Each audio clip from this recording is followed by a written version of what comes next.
Today's daf we're going to be learning is Kiddushin Daf Gimel. We're going to get started from the bottom of Bet Amud Bet. We're going to go back with a quick review of things we saw in yesterday's daf, reminding you to get your orders for the bookmarks in as soon as possible. The deadline is, I believe, today. Okay, now we are going to get started with this question the Gemara asked about the Mishnah. Why did the Mishnah use the word derech and not davar? So the first, we gave two answers, which we saw yesterday. One, because of bi'ah, which is called derech. That's one of the ways in which a man can betroth a woman through sexual relations, which is synonymous. Sometimes the word derech is used also to talk about that. Or the second option is because holds by Rabbi Shimon, who says this is the way of the world, that men seek to betroth women, and therefore, right, derech ish, what did we say there? We said it as darko shel ish lechazer al isha. Okay, this is the way of the world. So the word way, derech, fit better with that. Then we said, okay, what about the zav? And we gave an answer there. And then what about the etrog? Okay, we're now basically quoting all different mishnayot, which chose the word derech over daval. So in etrog, we're now going to start from the bottom of Daf Bet Amud Bet. Haditnan etrog shaveh le'ilam b'shalosh drachim l'nei dvarim. Why didn't it just say dvarim? Why did it say drachim? That an etrog is like a tree in three ways. And where we saw these yesterday, I'm not going to go through the three ways again. And the reason they say there is because the reason is because there it said it's like a tree in three ways, but it's like a vegetable in one way. And since it's said by the vegetable, derech, therefore it's said by the way it's similar to a tree, it also said derech, to which the Gemara says, but why didn't you use derech in the second part? That is kind of like answering a question with an answer that doesn't really explain anything. It's a little bit circular. Okay, so we say it because of that, but what about that? To which the Gemara answers, Hatam hakamash malan, didarche de etrog ki yerek. Why they wanted you to know, why is the yerek, why is an etrog tree similar to a vegetable in one way?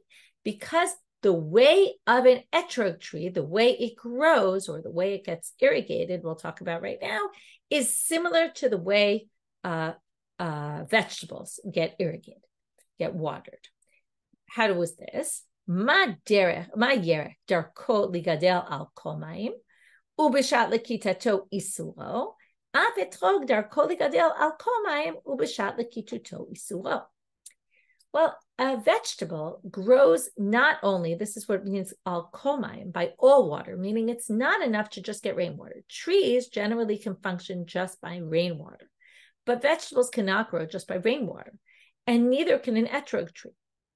So since it gets watered both by rain and by irrigating it, therefore, we're now going to learn that the etrog is therefore going to be treated similarly to the vegetables in one way. What way is this?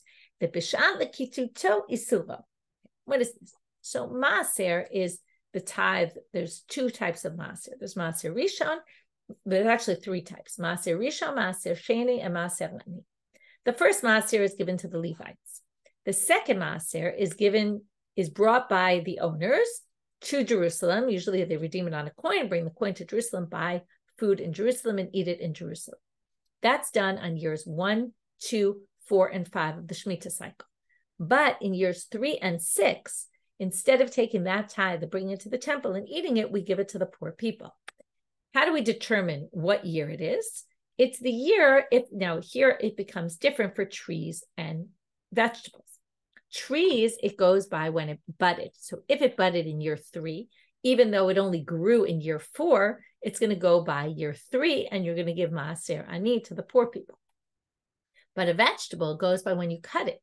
So when it's picked, that's when you give it maaser. So if it's picked in the 3rd year, or let's say like our example, it was picked in the 4th year, it doesn't matter that it started growing in the 3rd year, it goes by the 4th year. It goes by when you pick it, not by when it grew. So then it would be maaser sheni year, because it would be the 4th year.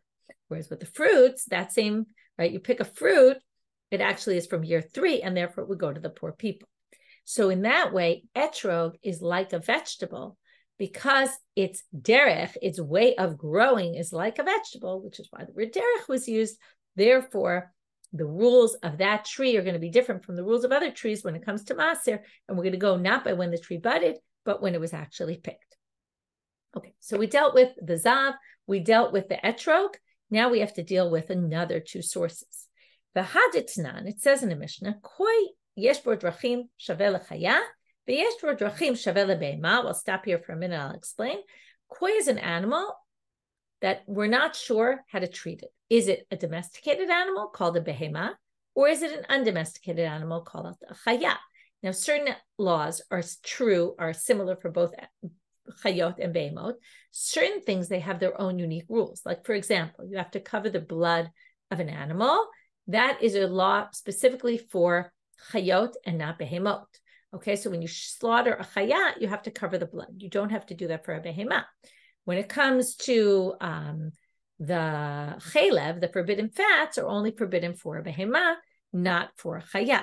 Okay, so forbidden fats of behemot are problematic, but not the chalev on the chayot. Okay, so now, this koi, which is a safek behema, safek chaya, we're not sure which one it is.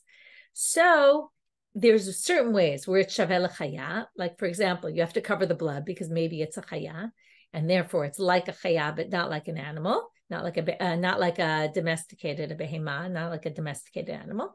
Yesh bo drachim shaveh lebehema. There's certain ways it's like a behema, which is, like I said before, the chalev is going to be forbidden from a koi. Yesh bo drachim shaveh lechaya ulebehema. Like for example, they all need to be slaughtered. The koi also needs a kosher shlita.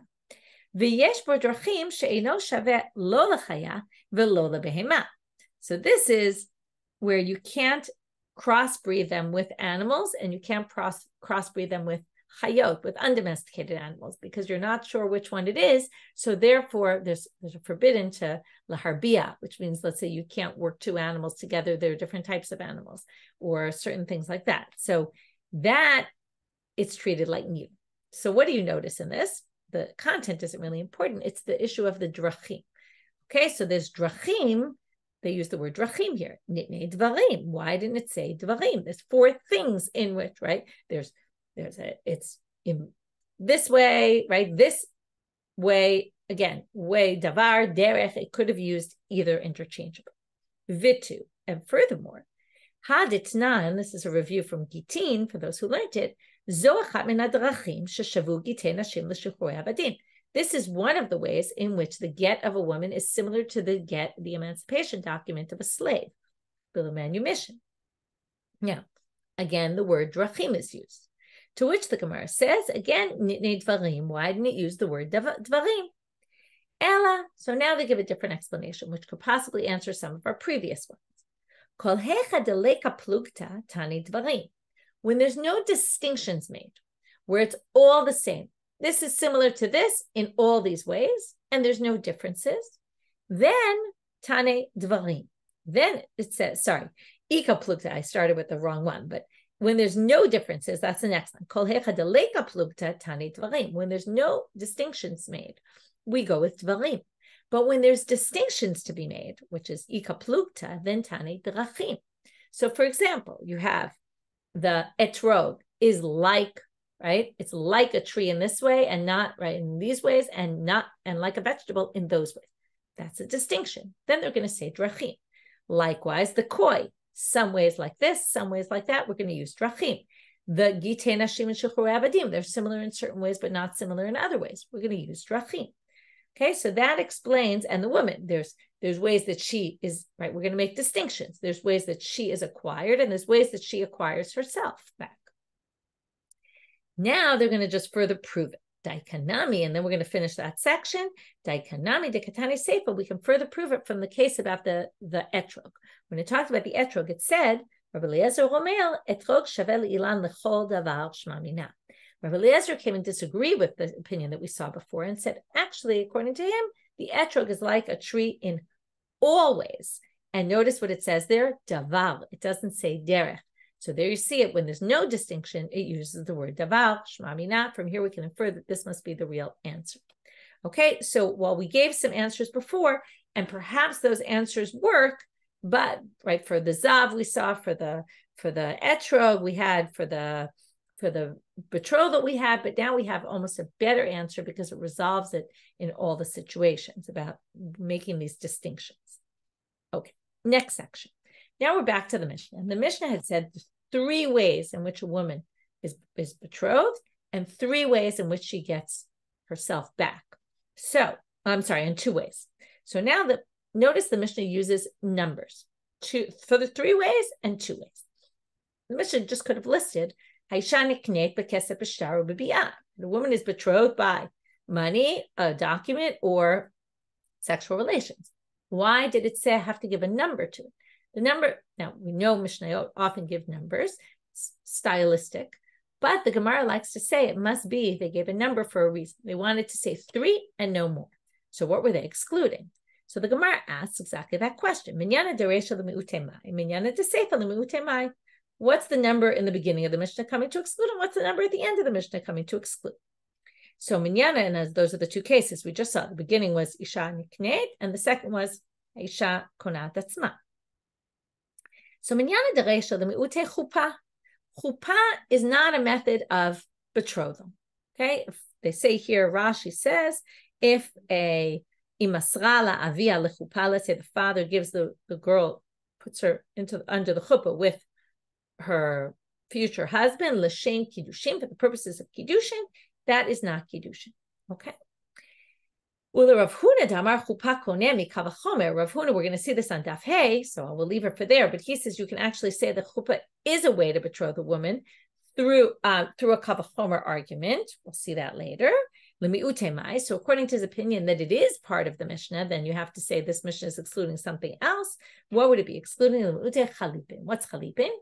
This we often see in Jewish religion. We do this a lot, or I don't know a lot, but you take a handkerchief and you lift the handkerchief as a way of saying we're making a sale. It's kind of like a handshake.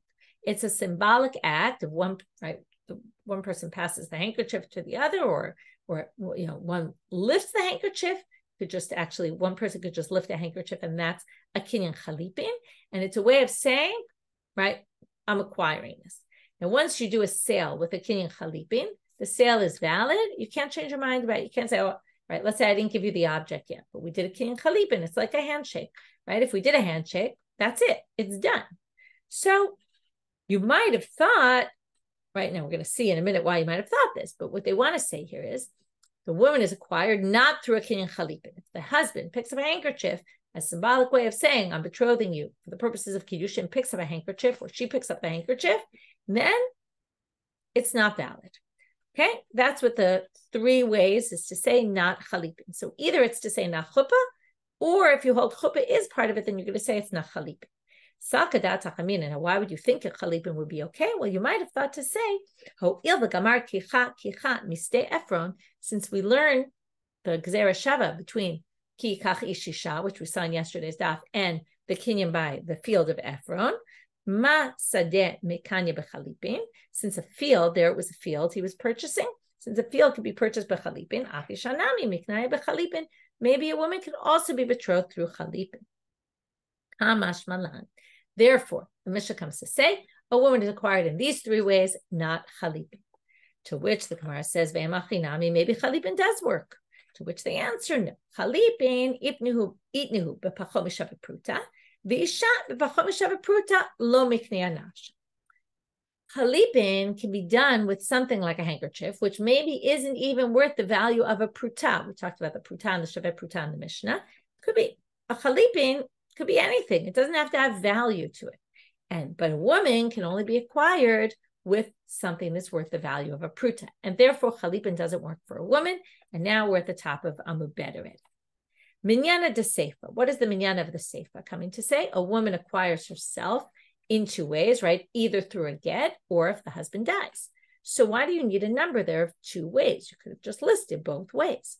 The mi'ute chalitza, to say a woman can't get divorced doing a chalitza ceremony. Now you might say, why would we even think that? First of all, what's a chalitza ceremony? It's the ceremony that normally is done if a woman's supposed to do yibum. Her husband died without children. She's supposed to marry the brother. If the brother doesn't want to marry her, she doesn't want to marry the brother, then the brother she takes off the brother's shoe. She spits in front of the brother, on the ground in front of the brother. And we say, this is what we do to a man who doesn't want to continue his brother's name. And basically, we're going to say, don't think that you can divorce a woman through chalitza. No, doesn't work. That's what the number 2 is coming to teach you. Now, why would you have thought this would work? Interesting, Havamina. But that's a suggestion the Gemara is going to say. You might have thought you could learn it from a kavachomer argument of a yavama. Ma yavama she'ena yotza beget, yotza bechalitza. Now, yavama, you can't give a yavama a get. The only way to undo yibum, the yibum responsibility, either you do the mitzvah of yibum and the brother marries his brother's widow, or you do chalitza. If she doesn't do either of those things, then she can't get married again. What if he gives her a get? So if he gives her a get, you might have remembered, we learned from Yavama that what happens? If he gives her a get, he now can't do yibum with her, precludes the option of yibum, and none of the brothers can do yibum with her. However, it doesn't release her. She still needs chalitza from one of them. So if you say like this, my yivama she'ena yotza beget, she can't get out with a get, it doesn't help her. And yet yotza bechalitza, and yet she can get out by chalitza. So zoshi yotza beget, the one who can get out with a get, eino din sheyotza bechalitza. Wouldn't it be logical then that she could get out through chalitza? Classic Karvachomer argument. Kamashmala. Therefore, again, that comes to teach you 2 ways: get or the husband dying, but not chalitza. That's what the 2 is coming to teach you. Ve'emachinami, maybe chalitza would work. Amar kra sefer kritut sefer korta ve'en davar acher korta. No, only a book. It has to be something written. Chalitza is not a written document, and therefore only a book. That's what we learned from Gittin. We learned a lot about this in Gittin, and nothing else can do that. Meaning chalitza is not going to work. Okay, so what we did so far today's daf, let's just review. We finished with the section of why derech is used and not aval. Then we moved into what is the 3 coming to exclude. We said either chuppah or chalipin. And what is the 2 coming to exclude? Chalitza. Okay, now we're moving to the next section, bekesef. The Gemara says bekesef. So now we're back to the Mishnah. They're quoting the Mishnah. One of the ways a man can betroth a woman is through money, to which the Gemara asks, minalan, where do we get this from? Vitu, and all the more so, not only where do we get that a man can betroth a woman through money, so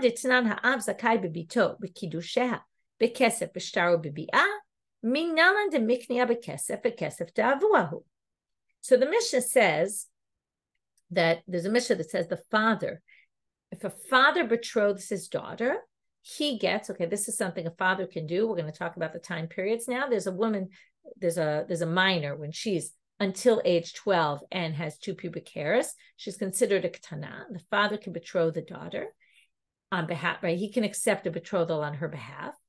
And also when she's a na'ara, which is whatever that time period she becomes, right? 12 plus 2 pubic hairs.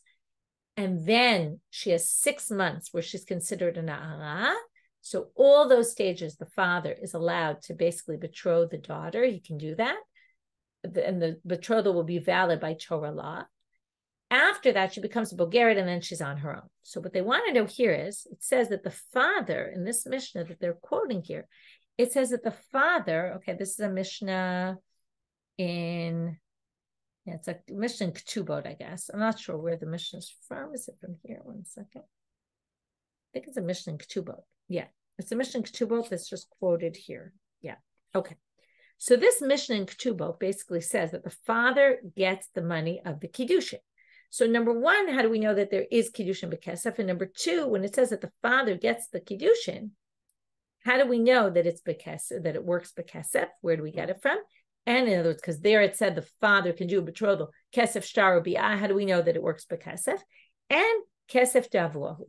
How do we know that the father gets the money?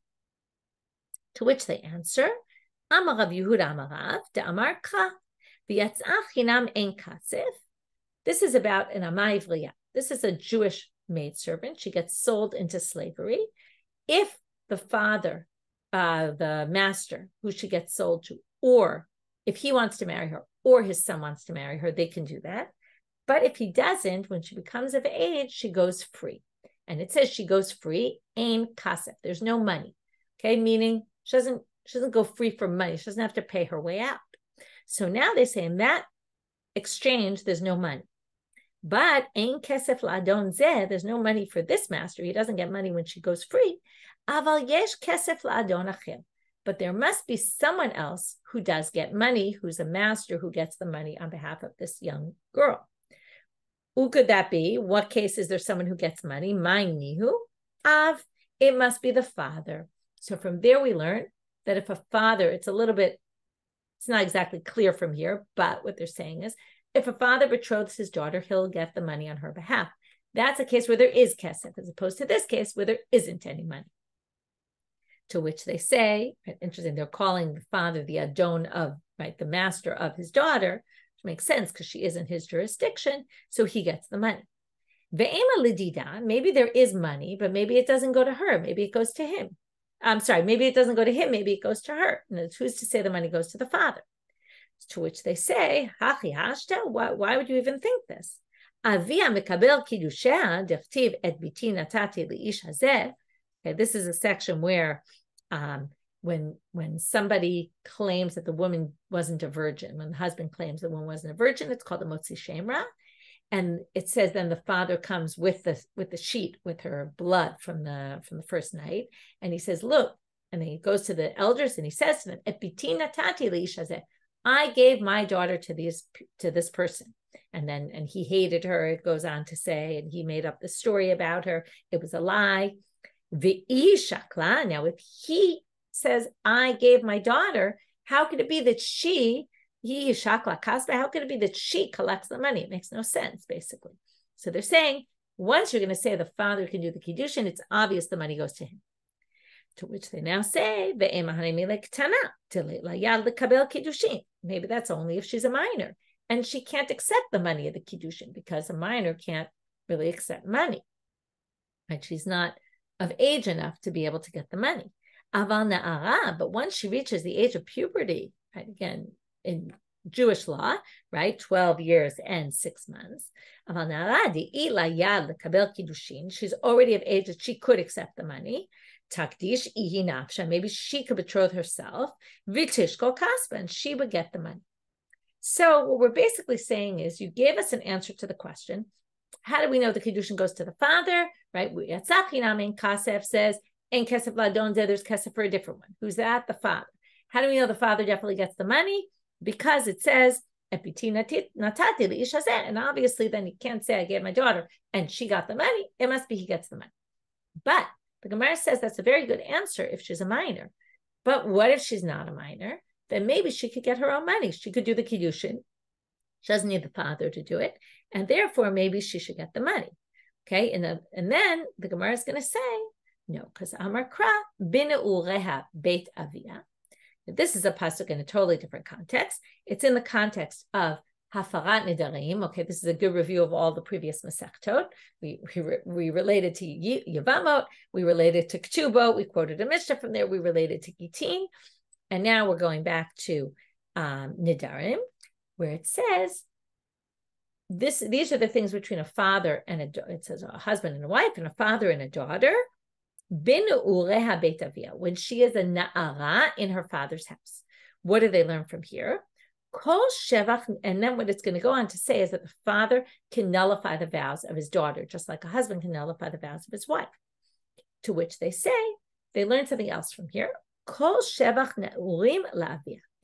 Any money she gets when she's a na'ara goes to her father. So therefore, if she gets betrothed to someone when she's a na'ara, all the proceeds go to her father, because any proceeds she gets from anything go to her father.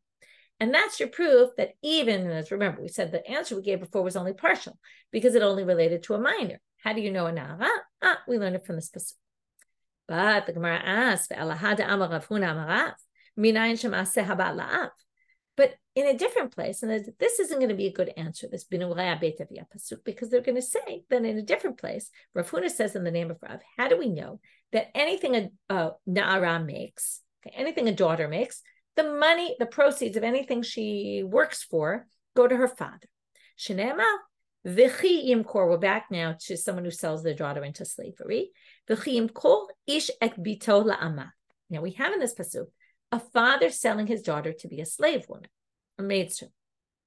Now, there's a juxtaposition here between father and him selling her to be a maidservant. Ma'ama, in other words, there's the daughter, and there's the daughter who's an ama. Okay, there's a daughter who's just a daughter, and a daughter who's a maidservant. So now they say ma'ama se adeh l'rabba. We're going to say there's obviously this word bito and ama. These two words are juxtaposed to say that a regular daughter is in a particular way like an ama. What way? Well, an ama, that's the whole thing. When you work as a maidservant, anything you make goes to your master. Oma se adeh l'rabba, to her master. Af bat nami, from here you can learn also a daughter, ma se adeh la'avia. Now, what's the Gemara going to do with this? This just proves exactly what we proved a minute ago from Binurei Beit Avia, that all her proceeds go to the father. This also says all the proceeds of a daughter go to the father. So typically, why don't you just learn? Why did Rav Huna, in the name of Rav, learn this out from that pasuk about the Ama? It should have just learned it from Binurei Beit Avia. If Binurei Beit Avia, which was in the context of nullifying vows, was coming to teach you that anything an Ara makes goes to her father, then you could have learned that. You could have learned Maaseh Habad La'av also from there. Why do you have to learn it from the pasuk about the Ama? To which they say, Ela b'hafarat nidarim hu dichtiv. This pasuk, Binurei Beit Avia, was really specifically all about nullifying vows. It wasn't about her proceeds going to the father, which means that just like we didn't learn Maaseh Habat go to the father, right? Whatever she works for goes to the father from that pasuk. Hachinami will say the same thing. Will say the same thing about the kesef kiddushin. You can't learn that the money, that was our whole question. How do we know that the money from kiddushin goes to her father? You can't learn it from Binurei Beit Avia, because otherwise you would have learned also that all the money she makes, right, all the work she does goes to her father from that pasuk, and we learn it from the pasuk about the Ama. So therefore, we don't yet know where we're learning kiddushin from, that the kesef of kiddushin, when she's a na'ara, goes to her father. How do we know? Option number 3, right? Option number 1 was to say we got it from et biti natati la'ish hazeh, right? And that therefore once he's doing the kiddushin, he must get the money. We said that's only good if she's a ketana. What about if she's a na'ara? We said, Binurei Beit Avia. But now we just proved that pasuk can't possibly be saying that, because otherwise they wouldn't need the Ama pasuk to teach it somewhere else. So they could try another one. This third one is actually be the same as the second one. They're going to say, just because it says Binurei Beit Avia is in the context of nullifying vows, maybe you really could learn from there anyway about the money of Kiddushin, even though we just kind of said no. Well, the reason why they're going to say this is basically because they have another answer why that can't possibly be, because you can't learn financial things, which the Kiddushin is, from Isser V'Heter, which is vows. Vows is in a totally different category. You can't learn from vows to monetary responsibility or monetary issues. What about option 4? Maybe you can learn it from knas. What's the knas? Well, if a woman gets raped, then the father gets paid money by the rapist, or the rapist has to pay money, and the money he pays goes to the father. So since the money from the knas goes to the father, wouldn't you learn maybe also that the money from the kiddushin goes to the father? To which the answer, this, by the way, is similar to the end of Masechet Gittin, where we tried to compare also from a rape. We tried to learn something from the rape psukim. To which they say, Mamona miknasa lo yafina.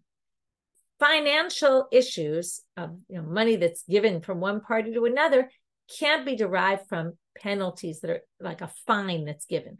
Knas is a fine. That's a penalty for someone who rapes someone. We're not paying back the value of what he did. First of all, there is no way to really put a value on that.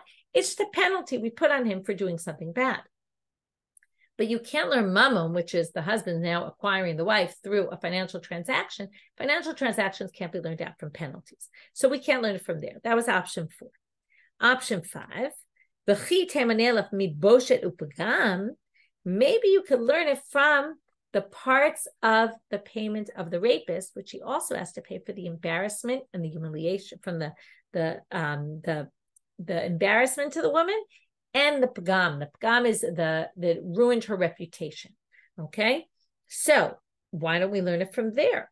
To which they say, which there it also goes to the father. To which they say no. Shane boshet pagam davua shayach begavai. This is very interesting. we say the boshet and the pagam are payments that they get. It's not only that the woman suffered the humiliation and all that, but also the father suffered from that. And that's why the money goes to him. But that wouldn't then teach you about Kesef Kiddushin, because it's not really clear why it really should go to him. So we're going to stop here, but we're going to start. The last words are Elam Mistabra. We're now going to go back to the first answer. The first answer was from the Amma. If you remember, we said, right, we're going to learn it from the right, the Ein Kesef, right? Yatzah Chinam Ein Kesef.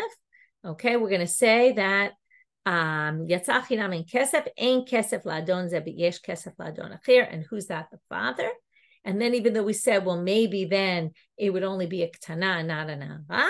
And now we're going to wait till tomorrow, and we'll get to how we're going to, in the end, learn it from that pasuk. So we had 5 attempts here. Okay, we did from this section on after we finished with the quick review of the daf. We had why derech and not aval, or drachim and not dvarim. Why we had numbers 2, the 3 and the 2, the 2 ways and the 3 ways and the 2 ways. What were those numbers excluding? Then we said, how do we know she's betrothed with money and that the money goes to the father? Really, the question we've been dealing with is more about that the money goes to the father. But again, we got that there's money because ain't kesef, right? And there is kesef in this case, and it goes to the father. And then we tried to say, how do we know it goes to the father even if she's a nahara? And then we had a bunch of options. We tried to learn from Binu Rea Beit Avia. We then rejected that on 2 counts. Then we tried to learn it from the Ones. Then we tried to learn it from the Boshet and Pagam of the Ones, but all of those were rejected. And as I said, we'll go back to the first answer, Yatzah Chinam Ein Kesef, how we learn it to this case. It's going to even apply to a Na'ara. And then we will stop here for today. We'll continue this into tomorrow's daf. Wishing everybody a great day.